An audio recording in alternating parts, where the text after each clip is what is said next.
ඔයාට කවදා හරි හිතිලා තියෙනවද ඔයා සාමාන්‍ය විදියට ප්‍රතිචාර දක්වද්දිත් ඔයාට පිස්සු වගේ කියලා? හිතන්න. ඔයාගේ සහකරු හෝ සහකාරියෝ ඔයාගේ හිත රිදෙන දෙයක් කරනවා. ඔයාට ඒකට කේන්ති යනවා. හැබැයි පුදුමේ කියන්නේ ඒ කතාව ඉවර වෙද්දි වැරද්දක් නොකරපු ඔයාම ඒ මනුස්සයාගෙන් සමාව ඉල්ලනවා. නැත්තම් යාළුවෙක්. එයා හැමදාම ඔයාට මැසේජ් කරනවා. ඔයා තමයි එයාගේ හොඳම යාළුවා කියලා කියනවා. ඔයා හරිම විශේෂයි කියනවා. හැබැයි එක දවසක් එක පොඩි දෙයකට ඔයා බෑ කිව්වහම එයා එකපාරට නැති වෙනවා. කතා කරන්නේ නැතුව ඉන්නවා. අන්තිමට ඔයා බලන්නේ මම මොකද්ද කරපු වැරද්ද කියලා. එහෙමත් නැත්නම් වගේ බොස් මීටින් වලදී හැමෝම ඉස්සරහා ඔයාව අගය කරනවා. හැබැයි තනියම හම්බුනාම ඔයා කරන හැම පොඩි වැරද්දක්ම ඔයා වැඩකට නැති කෙනෙක් කියලා ඔප්පු කරන්න පාවිච්චි කරනවා. ඉතින් ඔයා ආයෙත් ඒ හොඳ නම ගන්න තවත් මහන්සි වෙලා වැඩ කරනවා. ඔයා හිතනවා ඇති මේක නිකන් සංකීර්ණ මිනිස්සුන්ගේ හැටි කියලා. නැත්තම් ඔයාගේ අවාසනාව කියලා. එමත් නැත්තම් ඔයා ඕනට වඩා සෙන්සිටිව් වැඩි කියලා. නැහැ. ඔය දැන් මම කියපු දෙයට නමක් තියෙනවා. ඒකට කියන්නේ මැනිපියුලේෂන් කියලා. ඔයා දන්නේම නැතුව මේක ඔයාගේ මුළු ජීවිතේම පාලනය කරනවා. අපි පැහැදිලිව තේරුම් ගමු මොකද්ද මේ මැනිපියුලේෂන් කියන්නේ කියලා. මේක නිකන් කෙනෙක් නපුරු වෙන එක නෙවෙයි. කෙනෙක් ඔයාගේ අනුදැනුමකින් තොරව ඔයාගේ හැඟීම්, ඔයාගේ තීරණ සහ ඔයාගේ ලෝකය පාලනය කරන්න මානසික උපක්‍රම පාවිච්චි කරන එකටයි මේක කියන්නේ. මේකේ තියෙන භයානකම දේ තමයි මේක අපිට දැනෙන්නේ පහර දීමක් වගේ නෙමෙයි. මේක දැනෙන්නේ ආදරය වගේ. එහෙමත් නැත්නම් ලොකු පටලැවිල්ලක් වගේ. අන්තිමට හිතෙන්නේ වැරද්ද අපේමයි කියලා. මෙන්න මේ දේ ඔයාටත් වෙනවා කියලා දැනගන්න පුළුවන් ලකුණු 4ක් තියෙනවා. පළවෙනි එක. හිතන්න හැම රණ්ඩුවක්ම ඉවර වෙන්නේ වැරද්ද ඔයාගේ කියලා ඔයාට හිතෙන්න දීලා. ඔයා සාධාරණ පැමිණිල්ල කරන් ගියත් කතාව ඉවර වෙද්දී ඔයා ඉන්නේ සමාව ඉල්ලමින්. දෙවැනි එක. හිතන්න. ඔයාගේ සාමාන්‍ය අවශ්‍යතා ගැන කියන්නත් ඔයාට ලොකු වරදකාරී හැඟීමක් එනවා. ඔයාට නිදහසක් ඕන වුණාම නැත්තම් කාගෙන් හරි ඇත්ත දැනගන්න ඕන වුණාම ඔයා හිතනවා මම මේ ඉල්ලනවා වැඩිද කියලා. තුන්වෙනි එක. ඒ කෙනා කොහොම ප්‍රතිචාර දක්වයිද කියලා හිතන්නේ නැතුව ඔයාට කිසිම තීරණයක් ගන්න බෑ. එයාට කේන්තියයිද? එයාට යන්න හිතෙයිද? එයා යන්නම යයිද? ඔයාගේ තීරණ දැන් ඔයාගේ වගේ නෙමෙයි. ඒවා තීරණය වෙන්නේ අනිත් කෙනාගේ මූඩ් එක අනුව. හතරවෙනි දේ. මේ කෙනා එක්ක කාලය ගත කරාම ඔයාට දැනෙන්නේ මහ ලොකු තෙහෙට්ටුවක්. ඒක නිකම්ම මානසිකයක් නෙමෙයි. හිත ඇතුළෙන් තියෙන හිස් බවක්. ඔයාගේ මොකක් හරි උදුරගත්තා වගේ දැනෙන හැඟීමක්. මේ එකක් හරි ඔයාට දැනෙනවා නම් මේ වීඩියෝ එක දිගටම බලන්න. මොකද මේක ඔයාගේ ජීවිතයට ගොඩක් වැදගත් වෙනවා. මේ දේ පාවිච්චි කරන ප්‍රධානම ක්‍රම දෙකක් තියෙනවා. ඔයා දන්නේම නැතුව ඔයාව කොටු කරගන්නයි මේවා හදලා තියෙන්නේ. පළවෙනි එක තමයි ලව් බෝම්බින්.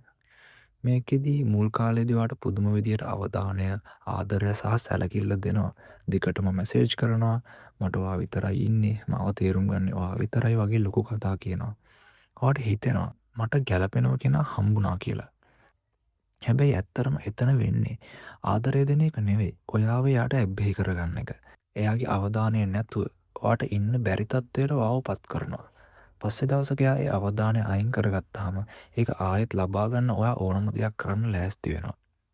ලව් බෝම්බින් කියන්නේ ආදරයට නෙවෙයි. ඒක උගුලක්. දෙවැනි එක තමයි ගෑස් ලයිටින්. මේකෙදි වෙන්නේ ඔයාගේ මතකය ගැනම ඔයාට සැක කරන්න හිතෙන වැඩ කරන එක. ඔයාට දෙයක් හොඳට මතක තියෙද්දි එයා කියනවා එහෙම දෙයක් උනේ නැහැ කියලා. ඔයාට දැනෙන දේ ගැන කිව්වම එයා කියනවා ඔයා ඕනවට වඩා හිතනවා කියලා. මෙන්න මේක ගැන මම TikTok වීඩියෝකුත් කරා. කාලයක් යද්දී ඔයා ඔයාගේම මොලේ විශ්වාස කරන්න නැති වෙනවා. හැම දෙයකටම එයාගෙන් අහන තත්ත්වයට පත් වෙනවා. එයාට ඕනෙත් ඒකමයි. ඇයි ඔයා මේකට අහු වෙන්නේ? මේ වගේ අය තෝරගන්නේ ඕනෑම කෙනෙක්ව නෙමෙයි. ඔයා පොඩි කාලේ ආදරය ලැබුණේ ඔයා යම් විදියකට හැසිරුණොත් විතරයි නම් එහෙම නැත්නම් අනිත් අයව සතුටු කරලා පුරුදු කෙනෙක් නම් අපි කියන people pleaser කෙනෙක් නම් ඔයා මේ වගේ අයට ලේසි ගොදුරක් වෙනවා. මේක ඔයාගේ වැරද්දක් නෙමෙයි. ඒක ඔයා ජීවත් වෙන්න ඉගෙනගත්ත විදිහ. හැබැයි දැන් මේක ඔයාට එරෙහිව පාවිච්චි වෙනවා. මෙන්න මේකයි කටුක ඇත්ත. මේක හොඳට අහගන්න. මේකෙන් වෙන්නේ ඔයාව අසතුටු කරන එක විතරක් නෙමෙයි. මේක ඔයාව හෙමින් හෙමින් විනාශ කරනවා. පළවෙනියටම ඔයාගේ මානසික සෞඛ්‍යයට මේකෙන් පහර වදිනවා. ඔයාට තේරුම් ගන්න බැරි බයක්, නොසන්සුන් බවක් හැමතිස්සෙම දැනෙනවා. ඔයාගේ ආත්ම විශ්වාසය සම්පූර්ණයෙන්ම නැති වෙලා යනවා. ඊට පස්සේ ඔයාගේ අනිත් සම්බන්ධතාවලටත් මේක බලපානවා. මොකද ඔයා හිතනවා ඕනෑම රිලේෂන්ශිප් එකක් මෙහෙම තමයි කියලා. ඉතින් නොවා හැමෝගෙම යාළුවන්ගෙන් පවුලෙන් වැඩ කරන තැනින් මේ වගේ සැලකිලි ඉවසන්න පටන් ගන්නවා. අන්තිමට ඔයාට ඔයාවම නැති වෙනවා. ඔයාගේ අදහස්, ඔයා කැමති දේවල්, ඔයාට ජීවිතෙන් ඕන දේ ඔයාට අමතක වෙනවා. මේ කෙනා හම්බෙන්න කලින් ඔයා කවුද කියලා ඔයාට මතක නැති වෙනවා.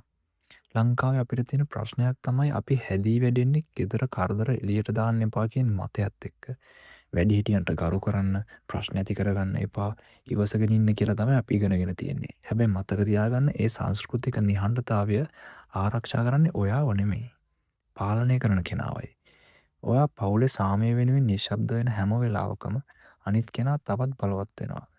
ඔයා තවත් කුඩා වෙනවා. ඉතින් ඔයා මොකද්ද කරන්න ඕනේ? මෙන්න අදම පටන් ගන්න පුළුවන් පියවර 4ක්. පළවෙනි පියවර. ඒකට නමක් දෙන්න. ලියලා තියන්න. අද රැට විනාඩි 5ක් අරන් ඔයාට වරදකාරී හැඟීමක් හෝ පිස්සු වගේ දැනෙන අවස්ථා 3ක් පොතක ලියලා තියන්න. විස්තර විතරක් ලියන්න. විග්‍රහ කරන්න යන්න එපා.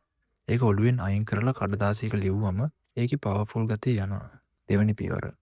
පැය 24 නීතිය. මෙන්න මේක පාවිච්චි කරන්න. කවුරු හරි ඔයාට තීරණයක් ගන්න කියලා බල කරනවා නම් නැත්තම් වහම සමාව ඉල්ලන්න කියලා බල කරනවා නම් එකපාරට උත්තර දෙන්න එපා. මට මේ ගැන හිතන්න වෙලාව ඕනේ කියලා පැය 24ක් ඉන්න. මේ වගේ අය යැපෙන්නේ ඔයාගේ ෂණික හැඟීම් මත. කාලය ලැබුණාම ඒ අයගේ බලය නැති වෙනවා. තුන්වෙනි පියවර. ඇත්ත කියන කෙනෙක් හොයාගන්න. මේ සම්බන්ධතාවයට අයිති නැති, ඔයාට බොරු කියන්න හේතුවක් නැති එක විශ්වාසවන්ත කෙනෙක් තෝරගන්න. ඔයාට පටලැවිල්ලක් දැනෙන හැම වෙලාවකම එයාට ඇත්ත කියන්න. එයා ගැන පුදුම වෙනවා නම්, ඒක අසාධාරණයි කියනවා නම් එයාව විශ්වාස කරන්න. හතරවෙනි පියවර. පොඩි සීමාවක් තියාගන්න. මේ සතියේ එක පොඩි දෙයකට බෑ කියන්න. මට ඉන්න බෑ. මම ඒකට කැමති නැහැ. මට තනියම ඉන්න ඕනේ වගේ දෙයක් කියන්න. ඊට පස්සේ බලන්න එයා ඒකට දක්වන ප්‍රතිචාරය. ඔයාට ගරු කරන කෙනෙක් නම් මේක පිළිගනී.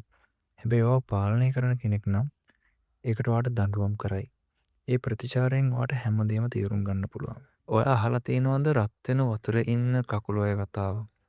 කකුලොය එකපාරට රත් වෙන වතුරට දැම්මොත් එයා එළියට එනවා.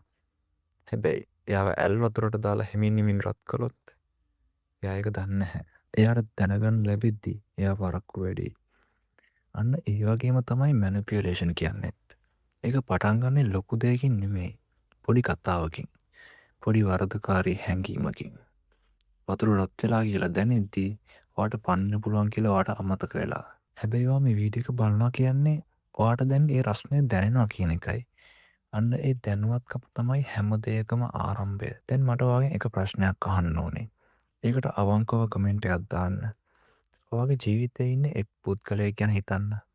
අපි මේ කතා කරපු දේවල් එක්ක බලද්දි ඒ කෙනා එක්ක ඉද්දි ඔයාට ඔයා ගැනම හොඳක් දැනෙනවද? නැත්නම් ඔයා පොඩි මිනිස්සෙක් වගේ දැනෙනවද? පල්ලෙහායින් කමෙන්ට් කරන්න. නම දාන්න ඕනේ නැහැ. අවංක උත්තරේ විතරක් දෙන්න.